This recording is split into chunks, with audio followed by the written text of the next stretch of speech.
नमस्कार दोस्तों।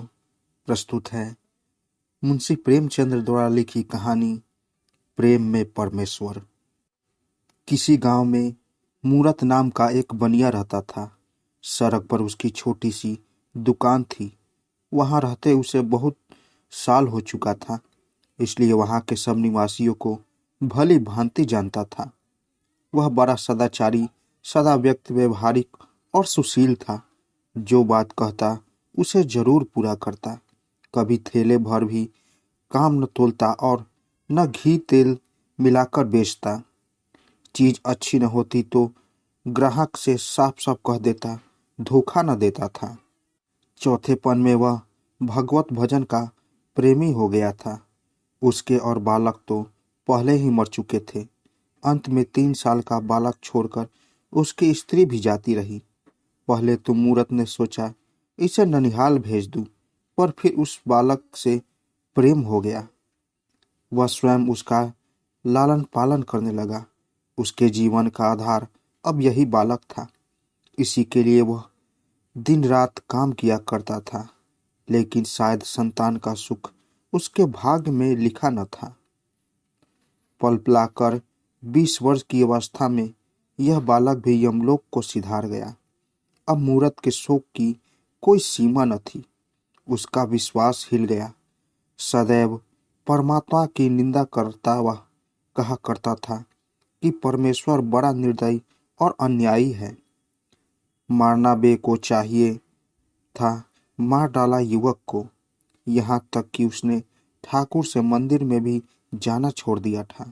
एक दिन उसका पुराना मित्र, जो 8 वर्ष से तीर्थ यात्रा को गया था, उसने मिलने आया।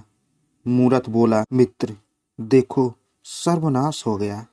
अब मेरा जीवन अकारत है। मैं नित्य परमात्मा से यही विनती करता हूँ कि वह मुझे जल्दी इस मृत्यु लोक से उठा ले। मैं अब किस आशा पर जीऊं। मित्र मूरत, ऐसा मत कहो। परमेश्वर की इच्छा हो, हम नहीं जान सकते। वह जो करता है ठीक करता है। पुत्र का मर जाना और तुम्हारा जीते रहना विधाता के वश में है, और इसमें कोई क्या कर सकता है। तुम्हारे शोक का मूल कारण यह है कि तुम अपने सुख में सुख मानते हो, पराये सुख से सुखी नहीं होते। मूरत, तो मैं क्या करूं। मित्र, परमात्मा की निष्काम भक्ति करने से अंतकरण शुद्ध होता है। जब सब काम परमेश्वर को अर्पण करके जीवन व्यतीत करोगे तो तुम्हें परमानंद प्राप्त होगा। मूरत, चित्त स्थिर करने का कोई उपाय तो बतलाइए। मित्र, गीता, भक्तमालादि ग्रंथों का श्रवण पाठन मनन किया करो। ये ग्रंथ धर्म, अर्थ, काम, मोक्ष चारों फलों को देने वाले हैं। इसका पढ़ना आरंभ कर दो, चित्त को बड़ी शांति प्राप्ति होगी। मूरत ने इन ग्रंथों को पढ़ना आरंभ किया। थोड़े ही दिनों में इस पुस्तकों से उसे इतना प्रेम हो गया कि रात को 12-12 बजे तक गीता आदि की पाठ किया करता और उसके उद्देश्यों पर विचार करता था। पहले तो वह सोते समय छोटे पुत्र को स्मरण करके सोया करता था। अब वह सब भूल गया। सदा परमात्मा में लवलीन रहकर आनंद पूर्वक अपना जीवन बिताने लगा। पहले इधर उधर बैठकर हंसी ठाक्का भी कर लिया करता था, पर अब वह समय व्यर्थ न खोता था। या तो दुकान का काम करता था या रामायण का पाठ। तात्पर्य यह कि उसका जीवन सुधर गया। एक रात रामायण पढ़ते समय उसे चौपाइयाँ मिली। एक पिता के विपुल कुमार, कोई पृथक गुण शीलाचार, कोई पंडित, कोई तापस ज्ञाता, कोई धनवंत सूर, कोई दाता, कोई सर्वज्ञ धर्म, कोई सब पर पहती परित सम होई। अखिल विश्व यह मम उजाया, सब पर मोही बराबर दाया। मूरत पुस्तक रखकर मन में विचारने लगा कि अब ईश्वर सब प्राणियों पर दया करते हैं, तो क्या मुझे सभी पर दया न करनी चाहिए। तत्पश्चात सरबिरी और की कथा पढ़कर उसके मन में यह भाव उत्पन्न हुआ कि क्या मुझे भी भगवान के दर्शन हो सकते हैं। यह विचारते विचारते उसकी आंख लग गई। बाहर से किसी ने पुकारा, मूरत। बोला, मूरत देख, याद रख, मैं कल तुझे दर्शन दूंगा। यह सुनकर वह दुकान से बाहर निकल आया। वह कौन था? वह चकित होकर कहने लगा, यह स्वप्न है अथवा जागृति, कुछ पता न चला। वह दुकान के भीतर जाकर सो गया। दूसरे दिन प्रातः काल उठा, पूजा पाठ कर दुकान में आ गया। भोजन बना, मूरत अपने काम धंधे में लग गया, परंतु उसे रात वाली बात नहीं भूली थी। रात्रि को पाला पड़ने के कारण सड़क पर बर्फ के ढेर लग गए थे। मूरत अपनी धुन में बैठा था। इतने में बर्फ हटाने को कोई कुली आया। मूरत ने समझा कृष्णचंद्र आते हैं। आंखें खोलकर देखा कि बालू लालू बर्फ हटाने आया है। हंसकर कहने लगा, आबे लालू, और मैं समझू कृष्ण भगवान। वाह रे बुद्धि। लालू बर्फ हटाने लगा। वह आदमी था, शीत के कारण बर्फ न हटा सका, थक कर बैठ गया और शीत के मारे कपकहाने लगा। मूरत ने सोचा कि लालू को ठंड लग रही है, इसे आग तपा दूं।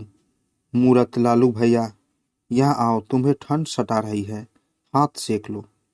लालू दुकान पर आकर धन्यवाद करके हाथ सेकने लगा। मूरत भाई, कोई चिंता मत करो, बर्फ मैं हटा दूंगा हूँ। तुम बे होकर ऐसा हो कि ठंड खा जाओ।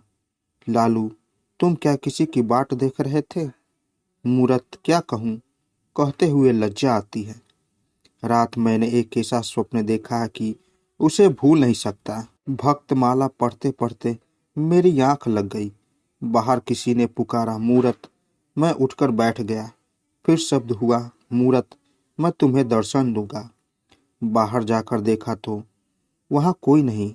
मैं भक्तमाला में सुदामा और सबरी के चरित्र की पाठक यह जान चुका था कि भगवान ने परमेश्वर होकर किस प्रकार साधारण जीवों को दर्शन दिए हैं। वही अभ्यास बना हुआ है। मैं बैठा कृष्ण की राह देख रहा था कि तुम आ गए। लालू, जब तुम्हें भगवान से प्रेम है तो अवश्य दर्शन देंगे। तुमने आग न दी होती तो मैं मर ही जाता। मूरत, वाह भाई लालू, यह बात की क्या है? इस दुकान को अपना घर समझो। मैं सदैव तुम्हारी सेवा करने को तैयार हूँ। लालू धन्यवाद करके चला दिया। उसके पीछे 2 सिपाही आए, उसके पीछे एक किसान आया, फिर एक रोटी वाला आया। सब अपनी राह चले गए। फिर एक स्त्री आई। वह फटे पुराने वस्त्र पहने हुए थी। उसकी गोद में एक बालक था। दोनों शीत के मारे कांप रहे थे। मूरत, माई बाहर ठंड में क्यों खड़ी हो? बालक को जाड़ा लग रहा है, भीतर आकर कपड़ा ले लो। स्त्री भीतर आई। मूरत ने उन्हें चूल्हे के पास बिठाया और बालक को मिठाई दी। मूरत, माई तुम कौन हो? स्त्री, मैं एक सिपाही की स्त्री हूँ। 8 महीने से न जाने कर्मचारियों ने मेरे पति को यहाँ भेज दिया है। कुछ पता नहीं लगता। गर्भवती होने पर मैं एक जगह रसोई का काम करने पर नौकर कर ली थी। जब ही यह बालक उत्पन्न हुआ, उन्होंने इस भय से कि 2 जीवों को अन्न देना पड़ेगा, मुझे निकाल दिया। 3 महीने से मारी मारी फिरती हूँ। कोई टहलनी नहीं रखता। जो कुछ पास था सब बेचकर खा गई।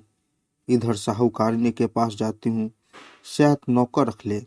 मूरत, तुम्हारे पास कोई ऊनी वस्त्र नहीं है? स्त्री, वस्त्र कहाँ से हो, छद्दाम भी तो पास नहीं। मूरत, यह लो, इसे ले लो। स्त्री, भगवान तुम्हारा भला करे, तुमने बड़ी दया की। बालक शीत के मारे मरा जाता था। मूरत, मैंने दया कुछ नहीं की, श्री कृष्णचंद्र की इच्छा ही ऐसी है। फिर मूरत ने स्त्री को रात वाला स्वप्न सुनाया। स्त्री, क्या अचरज है, दर्शन होने के कोई असंभव तो नहीं। स्त्री के चले जाने पर सेब बेचने वाली आई। उसके सिर पर सेवों की टोकरी थी और पीठ पर अनाज की गठरी। टोकरी धरती पर रखकर खंबे का सहारा ले वह विश्राम करने लगी कि एक बालक टोकरी में से सेब उठाकर भागा। सेब वाली ने दौड़कर उसे पकड़ लिया और सिर के बाल खींचकर मारने लगी। बालक बोला, मैंने सेब नहीं उठाया। मूरत ने उठकर बालक को छुड़ा दिया। मूरत, माँ क्षमा कर, बालक है। सेब वाली, यह बालक बड़ा उत्पाती है, मैं इसे दंड दिए बिना कभी न छोड़ूंगी। मूरत, माई जाने दे, दया कर, मैं इसे समझा दूंगा, वह ऐसा काम फिर नहीं करेगा। बुढ़िया ने बालक को छोड़ दिया। वह भागना चाहता था कि सूरत ने उसे रोका और कहा, बेटे, यह अपना अपराध क्षमा कराओ और प्रतिज्ञा करो कि चोरी नहीं करोगे। मैंने आप तुम्हें सेव उठाते देखा, तुमने यह झूठ क्यों कहा? बालक ने रोते हुए बनिए से अपना अपराध क्षमा कराया और प्रतिज्ञा की कि फिर झूठ नहीं बोलूंगा। इस पर मूरत ने उसे एक सेव मोल ले लिया। बुनिया, वाह वाह, क्या कहना है। इस प्रकार तो तुम गांव के समस्त बालकों का सत्यानाश कर डालोगे। यह अच्छी शिक्षा है। इस तरह तो सब लड़के शेर हो जाएंगे। मूरत, माई यह क्या कहती हो? बदला और दंड देना तो मनुष्यों का स्वभाव है, परमात्मा का नहीं। वह दयालु है। यदि इस बालक को एक सेव चुराने का कठिन दंड मिलना उचित है, तो हमको हमारे अंततः पापों का दंड मिलना चाहिए। माई, सुनो, मैं तुम्हें एक कहानी सुनाता हूँ। एक कर्मचारी पर राजा के 10,000 रुपये आते थे। उसके बहुत विनय करने पर राजा ने वह ऋण छोड़ दिया। उस कर्मचारी की भी अपने सेवकों से 100-100 रुपये पाने के वह उन्हें बड़ा कष्ट देने लगा। उन्होंने बहुतेरा कहा कि हमारे पास पैसा नहीं है, ऋण कहाँ से चुकावे। कर्मचारी ने एक न सुनी। वे सब राजा के पास जाकर फरियादी हुए। राजा ने उसी दम कर्मचारी को कठिन दंड दिया। तात्पर्य यह कि हम जीवों पर दया नहीं करेंगे तो परमात्मा भी हम पर दया नहीं करेगा। बुई, यह सत्य है, परंतु ऐसे बर्ताव से बालक बिगड़ जाते हैं। मूरत, कदापि नहीं। बिगड़ते नहीं वरन सुधरते हैं। बुई टोकरा उठाकर चलने लगी कि उसी बालक ने आकर विनय की, माई, यह तुम्हारे घर तक मैं पहुंचा आता हूँ। रात्रि होने पर मूरत भोजन करने के बाद गीता पाठ कर रहा था कि वो उसकी आंख झपकी और उसने यह दृश्य देखा। मूरत, मूरत, मूरत, कौन हो? मैं लालू। इतना कहकर लालू हंसता हुआ चला गया। फिर आवाज आई, मैं हूँ। मूरत देखता है कि दिन वाली स्त्री लोई और बालक को गोद में लिए सम्मुख आकर खड़ी हुई, हंसी और लोप हो गई। फिर शब्द सुनाई दिया, मैं हूँ। देखा कि सेब बेचने वाली और बालक हंसते हंसते सामने आए और अंतर्ध्यान हो गए। मूरत उठकर बैठ गया।